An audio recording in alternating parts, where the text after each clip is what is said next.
Fucking Ruthie. Fucking Ruthie. Fucking Ruthie. I come into Riverside to get a cup of coffee, right? I sit down at the table, Grace and Ruthie. So I'm going to order just a cup of coffee. So Grace and Ruthie's having breakfast and they're done plates, crust, stuff all over. So we shoot this shit, talk about the game, so on. Down I sit. Hi. I take a piece of toast off of Gracie's plate. And she goes, help yourself? Help myself? I should help myself to half a piece of toast. It's 4 slices for a quarter. I should have a nickel. Every time we're over at the game, I pop for coffee, cigarettes, sweet roll, never say a word. Bobby, see you once in a while, huh? A fucking roast beef sandwich, am I right? Shit.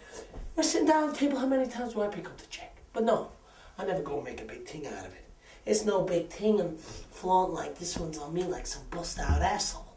But I naturally assume that I am with friends and don't forget who's who when somebody falls behind a half yard and needs some help with some fucking rent or somebody's sick or something.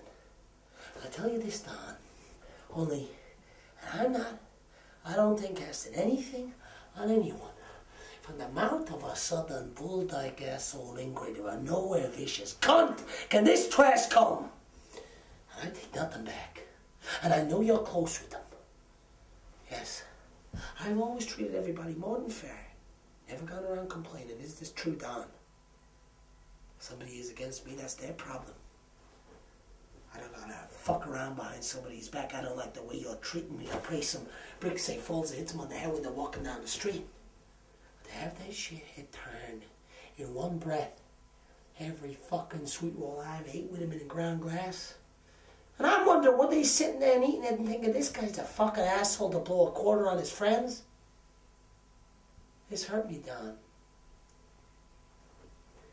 This hurts me in a way I don't know what the fuck to do.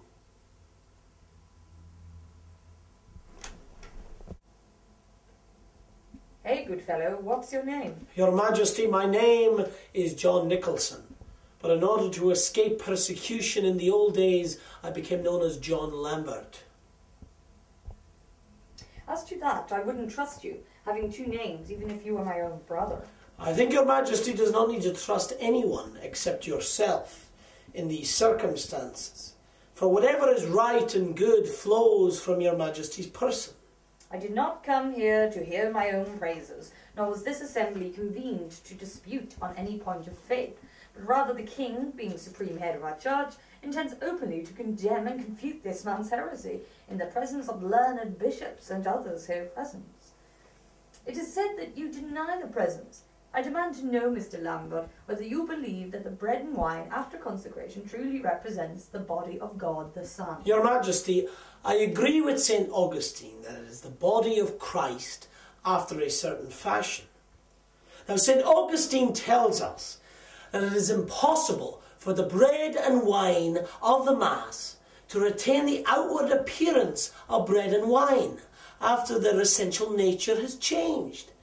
Thus, he distinguishes in his logic between accidents and substance. Answer me neither out of St. Augustine, nor by the authority of any other. Tell me plainly whether you say it is the body of Christ. Yes or no?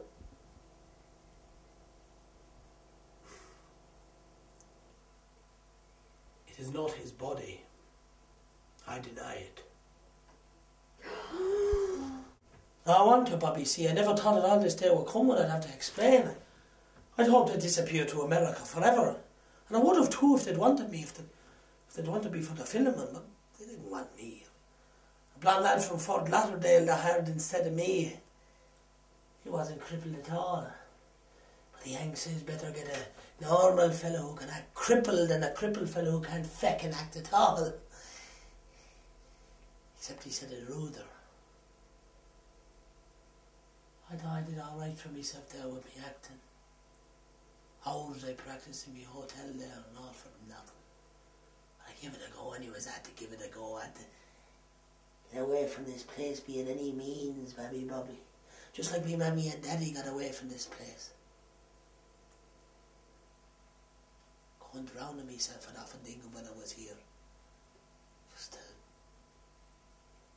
to end the laughing at me and the sniping at me and the life of nothing but shuffling from the doctors and shuffling back from the doctors and pawing over the same old books, just trying to find any other way to piss another day away, another day of sniggering at me and patting me on the head like a broken brain dowser, the village horse and the village cripple, and nothing more.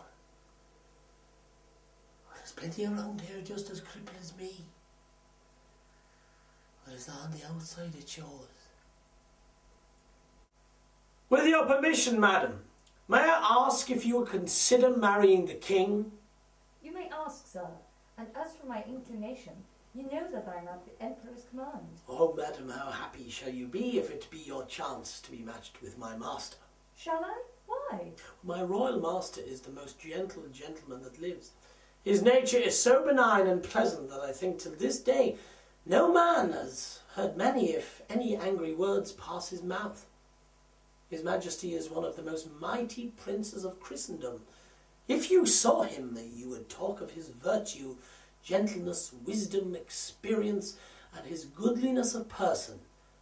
He has all the gifts and qualities proper to a prince.